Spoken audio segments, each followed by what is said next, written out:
Hello বন্ধুরা, আমি শুভ্রনীল চলে এলাম একটা আপডেট নিয়ে। সেটা হচ্ছে যে তোমরা কম বেশি প্রত্যেকেই জানো প্রধান ছবিটার সাকসেস কেমন পেয়েছে, কেমন আলোচিত। সেটা যারই ফ্যান হও না কেন, যে কোনো ফ্যান ক্লাবের মেম্বার হও না কেন, যে কোনো স্টার সুপারস্টারের মেম্বার হও না কেন, যতই ফেক খবর ছড়াও না কেন, যতই সিরিয়াল বলো না কেন, প্রধান ছবিটা কিন্তু সাকসেসফুল এবং মানুষের কাছে ভীষণভাবে অ্যাকসেপ্টেন্স পেয়েছে। তার কারণ একটাই, কমার্শিয়ালের মোড়কে কিন্তু বাস্তব কেন্দ্রিক গল্প। অভিজিৎ সেনের একদম অন্যরকম একটা গল্প।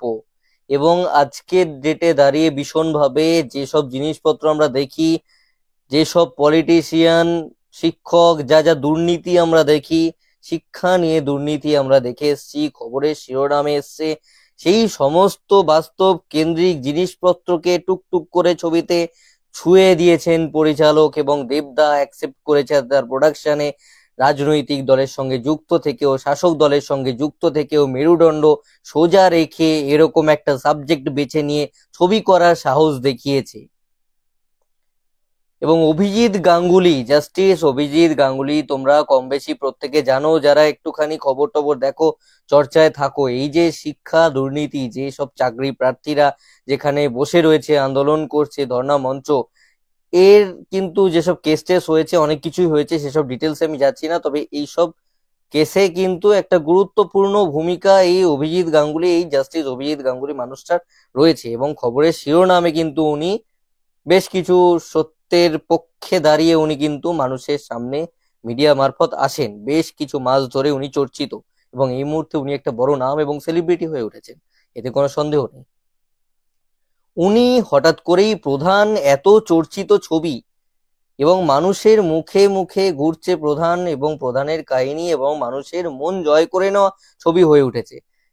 তো সেই জায়গা থেকে সেলিব্রিটি, বিচারপতি, আইনজীবী, মন্ত্রী, আমলা কেউ বাদ নেই, প্রত্যেকে আজকে ছবিটার প্রশংসা শুনে তারা কিন্তু দেখতে যাচ্ছে। এমনটা নয় যে প্রিমিয়ার আছে, দেবদা ইনভাইট করেছে, স্পেশাল স্ক্রিনিং নয়। খুব ভুল যদি আমি না হয়ে থাকি, তাহলে কালকে ছবিটা 49 দিন, আমি আজকে 7 তারিখ রাত্রিবেলায় ভিডিওটা শুট করছি, তোমরা কালকে 8 তারিখে দেখবে, এবং 7 তারিখ সম্ভবত 49 দিন হচ্ছে প্রধান ছবির। সেই দিনকে বিচারপতি জাস্টিস অভিজিৎ গাঙ্গুলি কিন্তু সিনেমাটা নন্দনে হলে গিয়ে দেখলেন একাই, নিজ উদ্যোগে, কোনো ইনভিটেশন নয়। আমি বারবার বলছি, কোনো স্পেশাল স্ক্রিনিং বা প্রিমিয়ার নয়।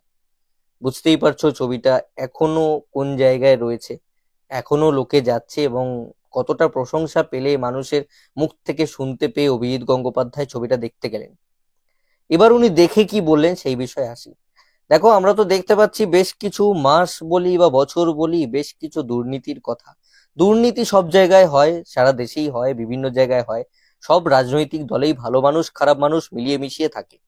তো এটা নিয়ে আমি পার্টিকুলার কাউকে নিয়ে কথা বলবো না, তবে বারবার করে আমাদের স্টেটে বিভিন্ন ইস্যু নিয়ে নিউজের হেডিং আমরা দেখতে পেয়েছি। তো সেই সব বিষয়বস্তু যেহেতু ছবিতে ছিল, এবং আমরা দেখি আজকের ডেটে কি, খুব সত্যি কথা বলতে, কটা মেরুদণ্ড সোজা করা আমাদের ডিফেন্সের, মানে পুলিশের কথা আমি বলছি স্পেশালি, পুলিশের কি মেরুদণ্ড খুব সোজা রয়েছে? তোমাদের কি মতামত?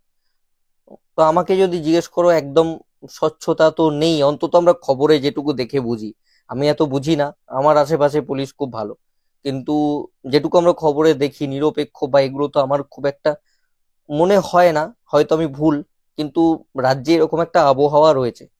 তো সেই জায়গা থেকে দাঁড়িয়ে, এবং শিক্ষা দুর্নীতি যে বা শিক্ষকদের আমরা বিভিন্ন রকম খবর দেখতে পাই, এই সমস্ত বিষয়গুলো নিয়ে কিন্তু অভিজিৎ স্যার বলেন, উনি বলেন যে পুলিশের এবং মাস্টারদের, শিক্ষকদের এরকম নিরপেক্ষ হওয়া দরকার, এরকম মেরুদণ্ড সোজা রাখা উচিত।